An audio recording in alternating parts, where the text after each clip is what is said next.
எதிர்கால வாழ்வை வளப்படுத்தும். கிறிஸ்து இயேசுவில் அன்புமிக்க சகோதர சகோதரிகளே, இன்று நாம் தாயாம் திருவையோடு இணைந்து பொது காலத்தின் 31ஆம் வாரத்திலே இன்றைய வெள்ளிக்கிழமையிலே இந்த இறை வார்த்தை வழிபாடானது முன்மதியோடு செயல்படுகின்ற பொழுது நம்முடைய எதிர்கால வாழ்வானது மிகவும் உன்னதமான ஒரு வாழ்வாக அமையும் என்பதை ஆண்டவர் இன்றைய நாளிலே நமக்கு எடுத்துச் சொல்லக்கூடியவராக இருக்கிறார். 1900 தொடக்க ஆண்டிலே அமெரிக்க கண்டுபிடிப்பாளர் தாமஸ் ஆல்வா எடிசன் தன்னுடைய ஆய்வகத்தில் பல ஆயிரம் பொருட்களை உருவாக்கி வந்தார். அதில் மின் விளக்கும் ஒன்றாகும். ஒரு இரவு 1914 அவரது பெரும் தொழிற்சாலை தீப்பிடித்தது. மில்லியன் கணக்கான டாலர் மதிப்புள்ள பொருட்கள், கண்டுபிடிப்புகள், ஆராய்ச்சி பதிவுகள் அனைத்தும் நாசமானது. அப்பொழுது அவருக்கு வயது 67 மட்டுமே. பலர் தங்களுடைய உள்ளத்தில் நினைத்தார்கள், இதோ எல்லாம் அழிந்து விட்டது, இத்துடன் எடிசனுடைய ஆராய்ச்சிகள் எல்லாம் மொத்தமாக முடிந்துவிடும், இனி அவர் எழவே மாட்டார் என்று நினைத்தார்கள். ஆனால் எடிசன் அந்த இரவு தீயை கண்டு அமைதியாக சொன்னார், இந்த தீ நம் பிழைகளை எரித்து விட்டது, நாளை நாம் புதிதாக தொடங்கலாம். அடுத்த நாள் அவ்வாறு அவர் தன் குழுவை அழைத்து மீண்டும் புதிய முயற்சியுடன் வேலைக்கு இறங்கினார். 3 வாரங்களுக்குள் அவரது நிறுவனம் மீண்டும் இயங்கத் தொடங்கியது. இவ்வாறு அவர் புதிதாக ஆரம்பித்த அந்த நிறுவனத்தின் வழியாகத்தான் அவர் எரியும் பல்பை கண்டுபிடித்தார் என்பதை நாம் அவருடைய வாழ்வினுடைய நிகழ்விலிருந்து கற்றுக்கொள்கின்றோம். இதைத்தான் லூக்கா நற்செய்தி 16ஆம் அதிகாரம் 1 முதல் 8 வரை உள்ள அந்த இறை வார்த்தையிலே, நேர்மையற்ற வீட்டு பொறுப்பாளர் தன்னுடைய நிலைமை மிகவும் மோசமாக இருந்தாலும் முன்மதியோடு யோசித்து எதிர்காலத்திற்காக செயல்பட்டார்.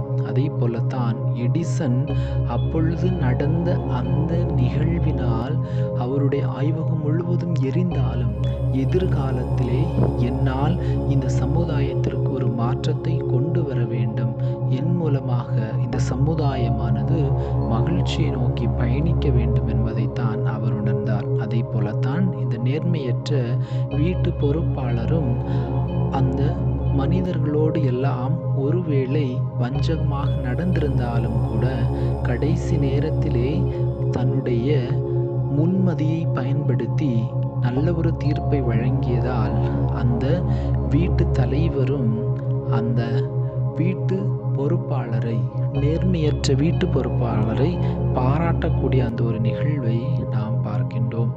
இன்று நம்முடைய அன்றாட வாழ்க்கையிலே எந்தெந்த செயல்பாட்டிலெல்லாம் நாம் முன்மதியோடு செயல்பட வேண்டும் என்று பார்க்கின்ற பொழுது, முதலாவதாக குடும்ப சூழ்நிலை நிறைந்த வாழ்க்கையில், குறிப்பாக நமக்கு நன்றாக தெரியும், பணம், கடன், முதலீடு போன்றவை வாழ்க்கையினுடைய அடிப்படை சாராம்சங்களாக இருக்கின்றன.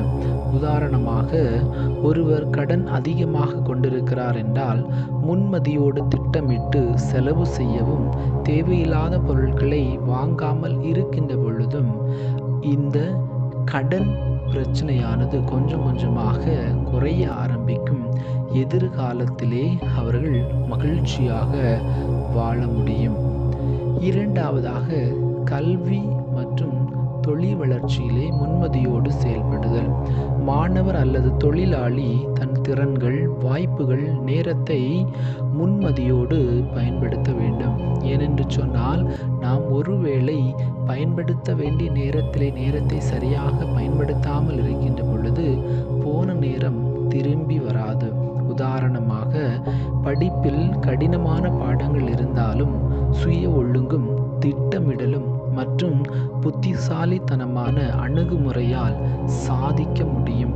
இவ்வாறு செயல்படுகின்ற பொழுது எதிர்காலத்திலே படிப்பின் மூலமாக அந்த மாணவனோ அல்லது மாணவியோ மிக சிறந்த ஒரு தலைவராக நாட்டிற்கும் வீட்டிற்கும் சமுதாயத்திற்கும் பயனுள்ளவர்களாக மாறுவார்கள்.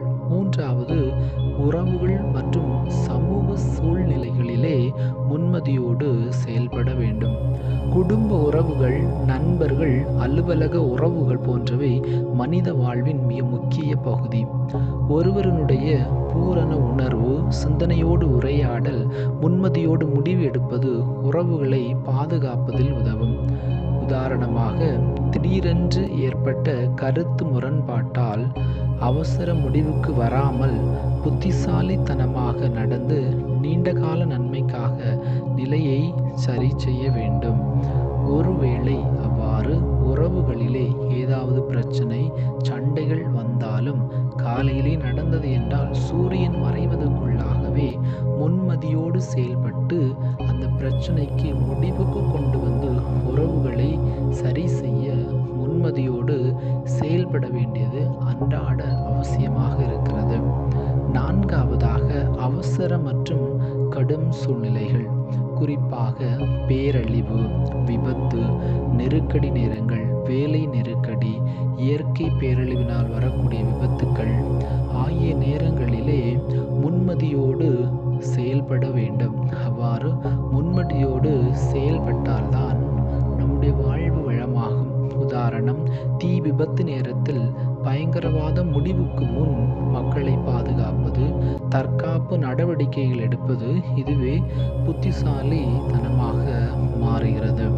ஆம், கிறிஸ்து இயேசுவில் அன்புமிக்க சகோதர சகோதரிகளே, இன்று நாம் வாழக்கூடிய இந்த நவீன உலகத்திலே எல்லா நேரத்திலும் நாம் முன்மதியோடு செயல்படுகின்ற பொழுது நம்முடைய எதிர்காலம் வளமைமிக்க எதிர்காலமாக, நம்முடைய எதிர்காலம் எல்லாராலும் புகழக்கூடிய ஒரு எதிர்காலமாக, எல்லாராலும் பாராட்டக்கூடிய ஒரு எதிர்காலமாக அமையும். அதைத்தான் இன்றைய நற்செய்தியிலும் செல்வந்தர் அந்த நேர்மையற்ற நடுவருடைய முன்மதியை பார்த்து பாராட்டக்கூடியவராக இருக்கிறார்.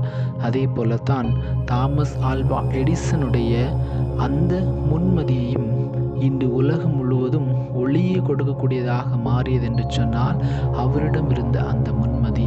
ஆம், கிறிஸ்து இயேசுவில் அன்புமிக்க சகோதர சகோதரிகளே, நம்முடைய குடும்ப வாழ்க்கையிலும், நம்முடைய சமுதாயத்திலும், நம்மை சார்ந்திருக்கக்கூடிய மனிதர்களிலும் நாம் எல்லா நேரத்திலும் முன்மதியோடு செயல்படுகின்ற பொழுது நம்முடைய எதிர்கால வாழ்வு, நம்மை சார்ந்திருக்கக்கூடிய மனிதர்களுடைய வாழ்வு, நம்முடைய குடும்ப வாழ்வு, இன்னும் யாரையெல்லாம் நாம் சந்திக்கிறோமோ எல்லாருடைய வாழ்வும் ஆசீர்வாதம் நிறைந்த ஒரு வாழ்வாக, மகிழ்ச்சி நிறைந்த ஒரு வாழ்வாக, மற்றவர்களுக்கு ஒளியையும் வழியையும், மற்றவர்களுடைய வாழ்க்கையை உயர்த்தக்கூடிய ஒன்றாக, பாராட்டக்கூடிய ஒன்றாக நம்முடைய வாழ்வும் பிறருடைய வாழ்வையும் நாம் அமைக்க முடியும்.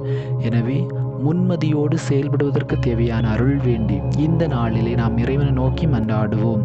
எல்லாம் வல்ல இறைவன், தந்தை, மகன், தூய ஆவி உங்களை நிறைவாக ஆசீர்வதிப்பாராக. ஆமேன்.